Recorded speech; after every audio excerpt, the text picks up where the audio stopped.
My name is Pam Willis. I'm 29 years old, a product manager at a mid-sized tech firm, financially stable, emotionally consistent, and, according to my ex, boring. At least, that's what I learned right before my 3-year relationship quietly collapsed. No screaming, no shattered plates, no dramatic exit.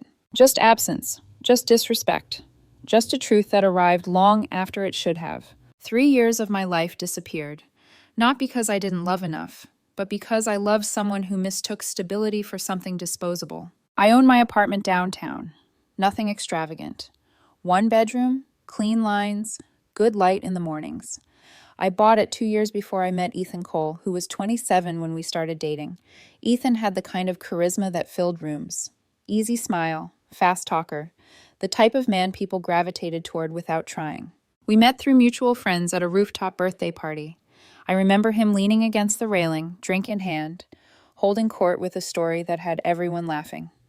I was on the edge of the group, as usual, observing, listening. Somehow, by the end of the night, he was sitting next to me instead, asking questions that weren't surface level, actually waiting for my answers. That should have been my first clue. He liked quiet women when he needed grounding. In the beginning, we worked. I had structure. He had energy. I planned. He improvised. I built. He enjoyed. It felt like balance, like partnership. The first year was good, easy. Lazy Sundays at the farmer's market, coffee in flimsy paper cups, wandering aimlessly while he talked about his dreams. And I listened, really listened, because that's what you do when you care. He worked in marketing. I worked in tech. Normal adult relationship stuff. At 6 months, I cooked dinner for him, nothing fancy. Candles on the balcony, city lights in the background. Lemon cream pasta made from scratch, his favorite. He'd told me once that his ex-girlfriend never remembered anniversaries, never tried, never made him feel special. So I did. He leaned on the railing that night, looking out over the city, and said, "God, Pam, you're perfect. I can't believe I found someone who actually shows up." Those words mattered to me. I didn't realize then that shows up didn't mean loves deeply. It meant handles things so I don't have to. 18 months in, Ethan got laid off. Unexpected. Brutal. The kind of thing that shakes your identity. That's when I became the version of myself I'm proud of, and the version he eventually used. I helped him rewrite his resume, ran mock interviews with him after dinner, sat awake at 2 a.m. while he spiraled about being a failure. When rent came due and he was short, I covered it. No questions, no resentment. When his student loans hit and he panicked, I paid them. Twice. When he finally landed a new job, clear across the city, I rearranged my life so he wouldn't feel alone. I transferred departments, adjusted my schedule, rebuilt routines, because that's what partners do. Or at least that's what I thought partnership meant. The cracks started showing about 6 months ago. That's when Lena came back into his life. She was technically his ex-girlfriend from years ago. Ancient history, he said. Now she worked on his team. Big project. Long hours. Late nights. Strategy sessions. I understood. Deadlines don't care about feelings. I've pulled my share of all-nighters. Then the text started. I wasn't snooping. I never snooped. But when you're sitting next to your boyfriend on the couch, movie paused, and his phone lights up with wifey, your body reacts before your brain catches up. My stomach dropped. I didn't explode. I didn't accuse. I waited. Later that night, while we cooked our thing, I kept my voice light. "Hey," I said, chopping onions. "Who's Lena? Why is she calling you wifey?" He didn't even look up. "Oh my God, Pam," he sighed. "It's a joke, just a work thing. She says it because I basically run the project." Then he added the word that stuck like a splinter. "You're being paranoid." Paranoid. As if noticing patterns was a flaw. As if discomfort was something women invented to ruin good men's fun. I let it go. That was my mistake. Because the jokes didn't stop. They multiplied. And slowly, so slowly I didn't notice at first, I became the woman sitting next to her boyfriend while he emotionally texted someone else, smiling at his screen like I wasn't even there. I told myself I was being mature, that trust meant swallowing discomfort. What I was really doing was teaching him that my feelings were optional. And that lesson would cost me everything. If I'm honest, the worst part wasn't the texts. It was how quickly Ethan learned he didn't have to hide them. At first, he angled his phone away from me. Screen face down. Quick replies. Little tells that would have meant something if I'd wanted to confront them. But once I let the wifey thing slide, something shifted, like a door unlocked. Now his phone buzzed openly during our Friday movie nights, our ritual since the beginning. He'd glance down, smile to himself, and start typing. Not a quick response. Full conversations. Paragraphs.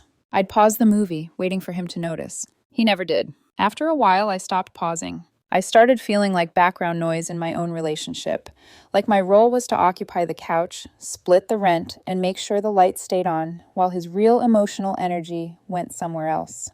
The shift bled into everything. He'd laugh more, just not with me. I'd ask about his day, and he'd give me the summary version. Meanwhile, I could hear him animated on speakerphone with Lena in the other room, breaking down inside jokes I wasn't part of. Then came social media. At first, it was harmless enough.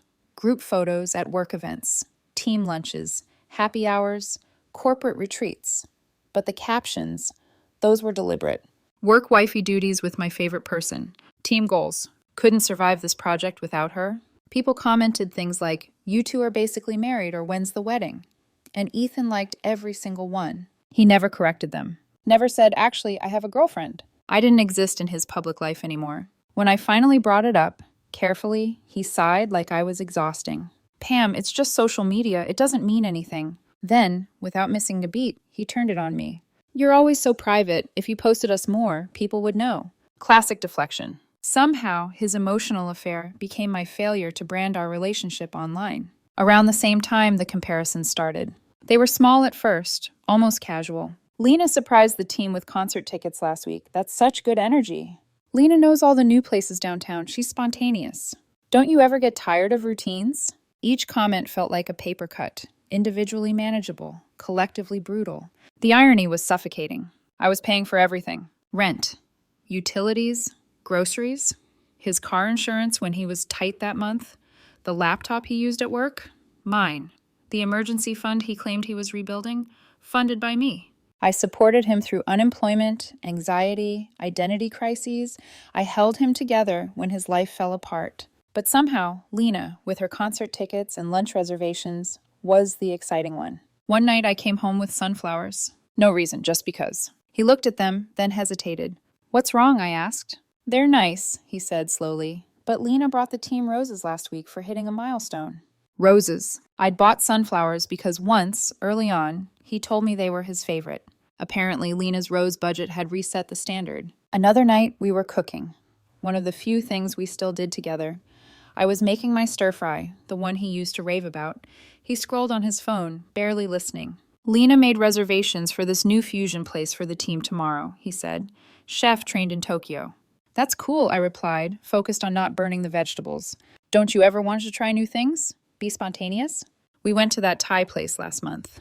"That was your idea," he said dismissively. "I'm talking about you taking initiative." No matter what I did, it wasn't enough, because it wasn't her. I made excuses for him, told myself he was stressed, that proving himself at a new job after being laid off was hard, that the comparisons were insecurity leaking out sideways. I didn't want to face what was actually happening. Then I found the receipt.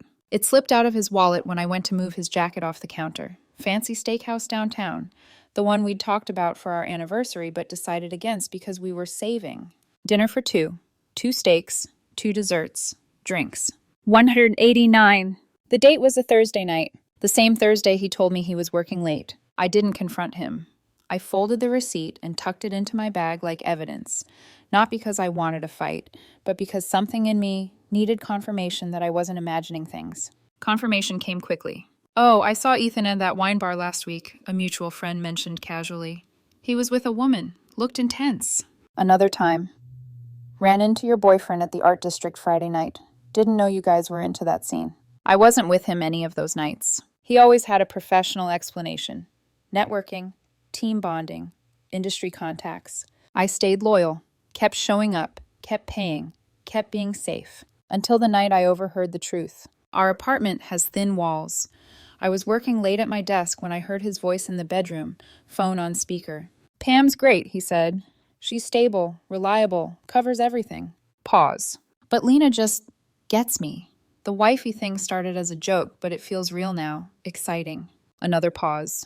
"I know I should probably end it, but Pam's safe. Lena's not exactly provider material." Then the sentence that broke something permanently inside me. "Maybe I can have both." He was talking to his sister, strategizing. I wasn't his girlfriend. I was his safety net. I sat there in silence long after the call ended, the confusion dissolving into something colder and clearer. I wasn't paranoid. I wasn't insecure. I was being used. And once you see that, you can't unsee it. By the time Friday came, I wasn't sad anymore. I was done. The confrontation didn't happen the way I imagined it would.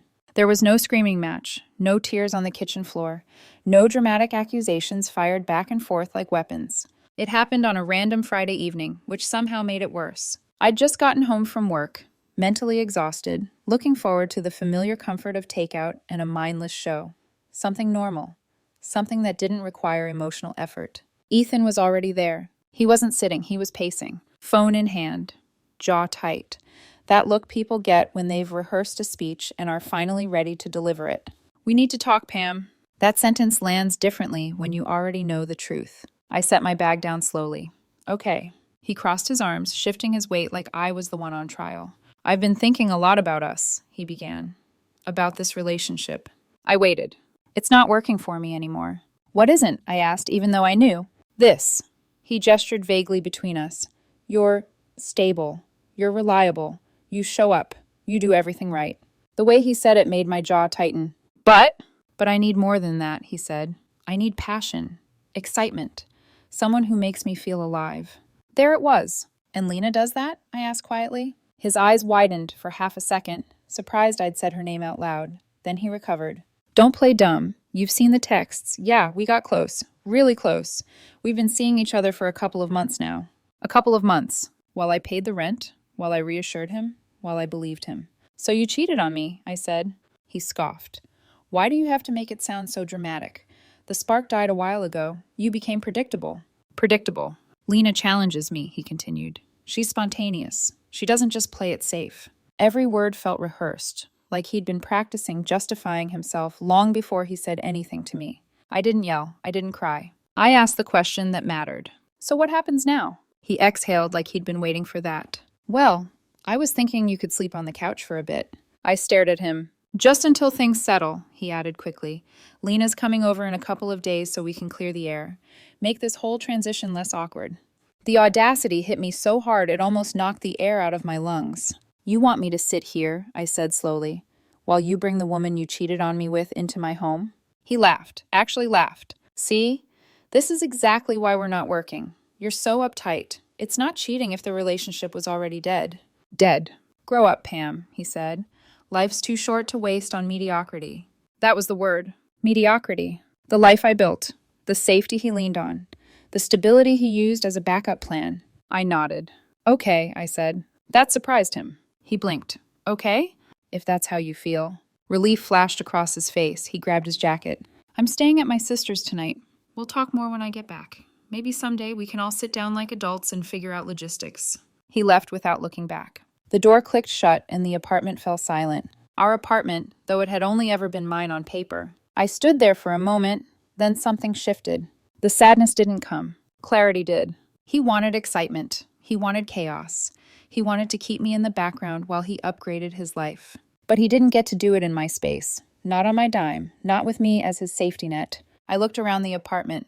Photos on the walls. His clothes in the closet. His toiletries in the bathroom. None of it felt like us anymore. It felt like clutter. And I do my best thinking when I'm calm. So I made a plan. I didn't cry that night. I slept. For the first time in months, my body didn't feel tense. No buzzing anxiety, no waiting for his phone to light up, just stillness. By morning, the plan was already forming in my head. First call, my friend Jordan. We'd known each other since college. The kind of friend who doesn't ask questions before saying yes. "Hey," I said when he answered, "I need help moving tomorrow morning." There was a pause. "You okay?" "He cheated. He's bringing her here Sunday." Another pause. "Say less. I'll bring a truck." Second call, my landlord. I'd been the sole name on the lease since day one. Ethan moved in a year later, never officially added. At the time, it felt unnecessary. Now it felt like foresight. "If someone's been staying with me but isn't on the lease and moves out," I asked, "do I need to notify you?" "Nope," he said. "Your apartment. Your call." Perfect. Then I went digital. I changed every password. Streaming services, cloud storage, bank access. Everything I paid for, everything he used, was suddenly locked. Next came the packing. I started with his things. Clothes, shoes, books, electronics, the watch I bought him for his birthday, the headphones he borrowed permanently. I didn't break anything. I didn't throw anything away. I was careful, methodical. Each item that went into a box felt like closing a chapter. I found things I'd forgotten about. A birthday card I'd written him 2 years ago. To the man who makes ordinary days feel exciting. I didn't read it twice. The bathroom was the hardest. His toothbrush, his shampoo, the little signs of shared life that linger longer than memories. By the time I finished, the apartment felt lighter, like it could breathe again. Saturday morning, Jordan showed up with 3 other friends and a truck. We worked fast.